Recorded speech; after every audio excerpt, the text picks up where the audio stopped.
시간에는 사무엘하 7장 1절에서 3절까지 말씀을 가지고 하나님의 은혜를 잊지 말자라는 제목으로 하나님 말씀을 증거하겠습니다. 다윗이 평화를 얻게 됐습니다. 늘 쫓기는 인생, 또 뭔가 일과 업적을 남겨도 결과는 어려움과 자신이 행한 일들은 다 이 보상을 받는 건 고사하고, 그리고 많은 극심한 그러한 핍박 속에서 억울함 속에서 도망가는 신세였습니다. 그러나 하나하나 저를 방해하고 저를 회방하고 또 저의 길을 막고 모든 인생을 망치게 하는 자들이 하나하나 제거됐습니다. 이제 저는 왕이 되었고 이제는 저는 왕궁에서 평안하게 자게 됐습니다. 하나님이 통치하시는 신정국가 체제를 열어가기 위해서 저는 귀한 결단을 하는데, 그것은 바로 하나님의 궤를 예루살렘으로 옮기는 거였습니다. 그리고 예루살렘으로 궤를 옮기고 이어서 이제 성전을 건축하고자 하는 마음을 가지게 됩니다. 1절과 2절에 보면은 여호와께서 주위의 모든 원수를 무찌르사 왕으로 궁에 평안히 살게 하신 때에 왕이 선지자 나단에게 이르되, 주의 종을 찾아온 겁니다. 볼지어다 나는 백향목궁에 거하거늘 하나님의 궤는 휘장 가운데 있도다. 자신이 백향목으로 지은 화론 왕궁에 거하면서 하나님은 장막에 거하는 것에 대한 다윗의 안타까운 마음을 볼 수 있습니다. 더 중요한 것은 다윗이 평화로운 시기에 이런 생각을 품었다는 것입니다.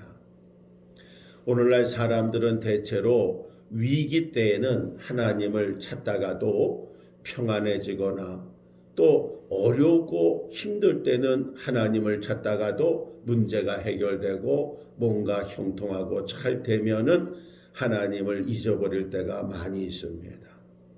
안정을 얻게 되거나 일이 되거나 병 중에 있다가 병이 낫게 되면 하나님을 잊어버리기 쉽습니다. 그것이 오늘 우리들의 마음입니다. 마치 자신이 잘해서 잘된 것처럼 교만하게 생각하거나 안주합니다.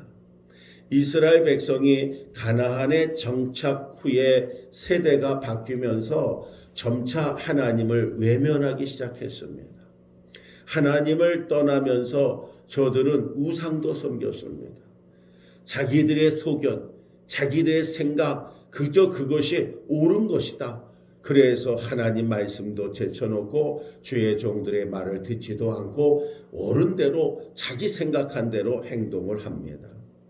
그러나 오늘 다윗은 오히려 더욱 하나님의 은혜를 생각하면서 하나님의 성전을 세울 것을 생각하며 준비하려고 합니다. 오늘 본문 말씀 이것을 통해서 우리는 어떻게 하나님을 섬겨야 할 것인가를 두 가지를 깨닫게 됩니다. 첫 번째로는 항상 은혜의식 가운데 살아라. 은혜의식 가운데 살아라. 하나님을 항상 의식하며 살아가는 사람은 위기의 때나 평안할 때나 어려울 때나 또 그 문제가 해결됐을 때나 병들 때나 그 병이 나아 건강해질 때나 어느 때든지 하나님과 동행하게 되고 결코 하나님이 베푸신 은혜를 잊지를 않습니다. 이 은혜를 잊지 않을 때 그때 하나님을 위한 일을 하게 되는 겁니다. 사실 우리가 하나님의 일을 할 수 있을 때는 평안할 때입니다. 위기시나 고난의 때는 보다 큰 일을 하기가 어렵습니다. 뭔가 하고 싶은 마음, 또 하려고 해도 뭔가 환경이 따르지 않고 하고 싶은 마음이 들고 그런다 할지라도 마음에 그런 여유를 찾을 수가 없습니다. 오히려 그럴 때는 우리의 입에서 기도밖에 없습니다. 그러나 평안할 때, 문제가 해결됐을 때는 바로 그때가 하나님 앞에 영광도 돌리고 또 하나님의 일도 할 수 있고 그리고 다른 삶도 돌아볼 수 있는 겁니다. 다윗의 평화기, 이 평화기는 다윗이 얻었다기보다는 하나님이 주신 축복입니다. 오늘 말씀에 그것을 증명합니다. 여호와께서 주위의 모든 원수를 무찌르사 왕으로 궁에 평안히 거하게 하신 때에, 이렇게 기록하고 있지 않습니까? 하나님의 은혜로 인한 평화의 도래와 평화가 왔다는 것이죠. 하나님이 원수를 무찌러 주셨으니까 이긴 거죠. 하나님께서 직장을 유지시키고 잘되게 하시니까 다니는 거죠. 하나님께서 사업에 복을 주시고 함께 하니까 사업이 되는 거죠. 이게 하나님의 은혜라는 것을, 이 하나님의 은혜라는 것을 의식하면서 살아가는 자에게는 하나님이 항상 그 은혜의 결과에 복을 주시는 겁니다. 하나님의 은혜로 인한 평화의 도래와 함께 다윗은 하나님의 성전 건축을 생각할 수 있었던 겁니다. 저가 도망할 때, 저가 물질이 다 잃어버리고 상은커녕 목숨이 위태로워서 쫓겨다닐 때, 그때는 성전 건축 생각할 수가 없죠. 그런데 이제 모든 것이 평안해졌고 모든 것이 부귀영화를 누리게 됐고 백창목으로 지은 왕궁에 평안히 쉬게 되니까 하나님의 성전 건축을 생각하게 되는 겁니다. 만약 아직도 전쟁 중이라면 다윗은 법궤를 옮기는 것조차 생각도 못하고 더 나아가 성전 건축에 대한 생각을 하지 못했을 것입니다. 우리가 어렵고 힘들고 여러 가지로 여러분 환경적으로 지금 힘든 이때는 기도할 때입니다. 그러나 이 가운데 속에서도 하나님이 축복하시고 하나님의 은혜를 주시고 내게 복을 주셨다면 그런 자는 하나님 앞에 은혜를 기억하면서 하나님 나라 의를 위해서 쓰임받을 때입니다. 에스더가 왕비에 대해서 그 하나님의 은혜로 저가 용모가 아름답고 미인이 돼서 그게 아니라 말씀에 순종하고 죽으면 죽으리라 하고 그리고 주님 앞에 이 왕 앞에 나갈 때 하나님이 저를 죽이게 하지 않고 그 오는 왕비를 들여디게 하는 왕의 마음을 여신 것도 하나님이고 그리고 그런 용기 끝에 이스라엘 백성이 죽을 뻔했는데 하나님의 은혜로 이스라엘 백성들이 오히려 죽이는 날에 사는 날이 되어졌고 죽이려고 하는 자들이 다 죽게 돼버리고 제거가 되게 되는, 이것은 하나님의 은혜 아니고는 할 수 없는 겁니다. 우리는 평안할 때, 건강할 때, 그리고 조금이라도 잘 될 때, 이 안정된 순간, 그 순간은 바로 우리가 가장 큰 은혜를 누리는 순간임을 알고 하나님을 위하여 무엇인가를 할 수 있는 순간이 바로 이때임을 알 수 있기를 주의 이름으로 축원합니다. 지금 여러분이 하나님께 받은 은혜를 생각해 보십시오. 받은 축복을 세어보아라. 세어보아라.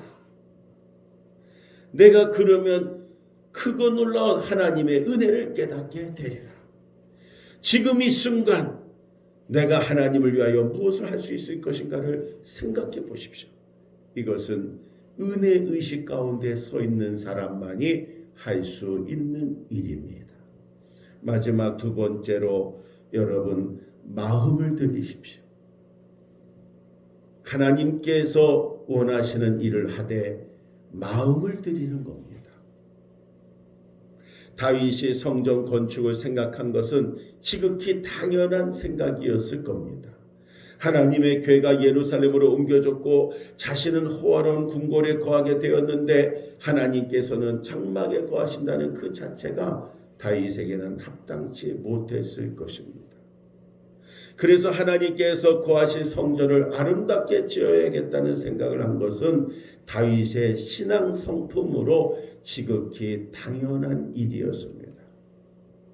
그러나 하나님께서는 다윗이 성전을 짓는 것을 허락하지를 않습니다.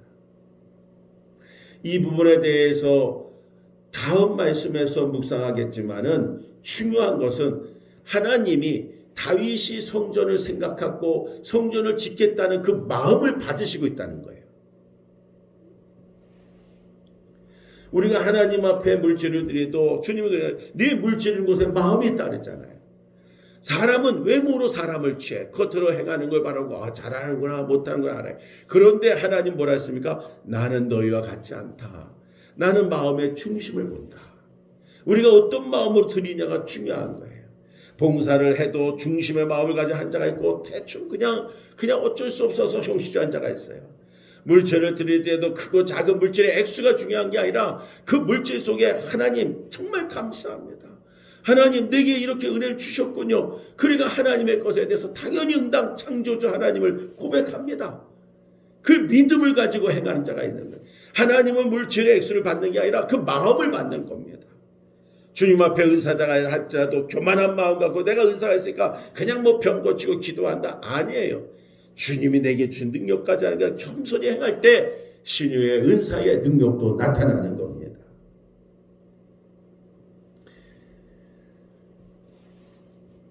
다윗의 정말 하나님이 허락하지는 않지만 다윗의 이 마음을 하나님은 받으시는 겁니다. 하나님께서 다윗의 이 마음을 받으셨다는 것에 오늘 말씀에 귀를 기울이기 바랍니다. 그리고 하나님은 허락하지 않은 게 아니라 그의 아들 다윗의 씨 그 자손들을 복을 주시겠다. 그러면서 아들 솔로몬을 통해서 아름다운 성전을 짓게 하십니다. 뭡니까? 내가 드리는 부모의 마음과 그 믿음이 자녀에게 축복이 된다는 거잖아요. 내가 지금 심어서 내가 걷고 복을 받게 한 게 아니라 내가 중심을 갖고 심고 하나 변신하면 내 자녀가 복을 받는다는 거잖아요. 내 자녀의 내 자손의 후대에 하나님의 은혜가 임한다는 거잖아요.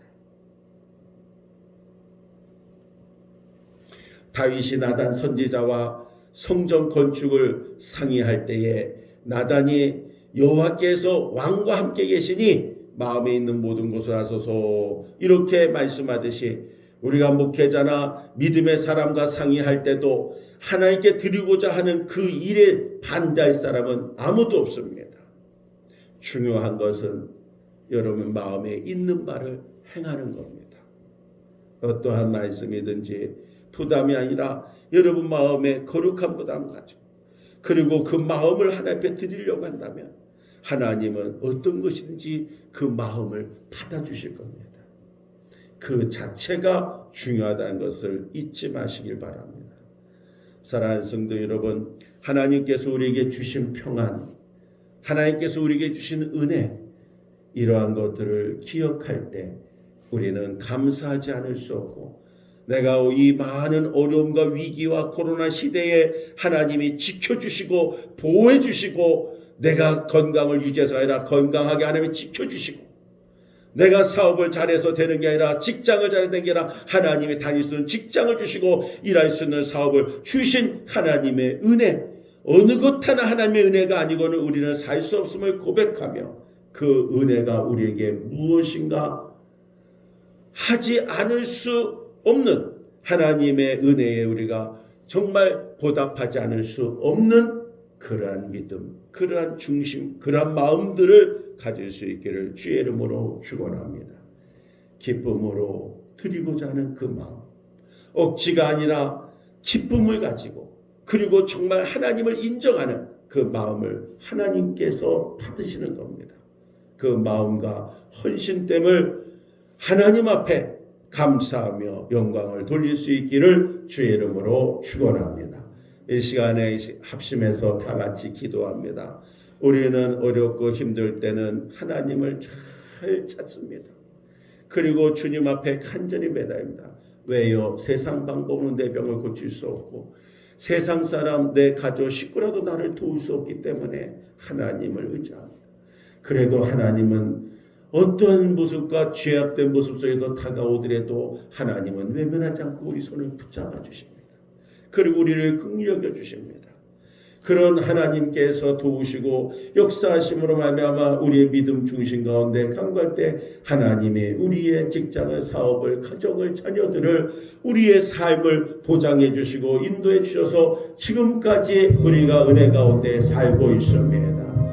오늘 말씀에도 주님 다윗처럼 항상 은혜의식 가운데 우리가 살아가게 해주시고 내가 마음을 드린다는 것, 하나님의 은혜를 잊지 않은 마음을 드린다는 신앙을 갖기 원해서 이 시간에 합심해서 하나님 앞에 기도하겠습니다. 다 같이 기도하겠습니다. 할렐루야. 하나님 아버지의 사랑과 은혜를 감사합니다.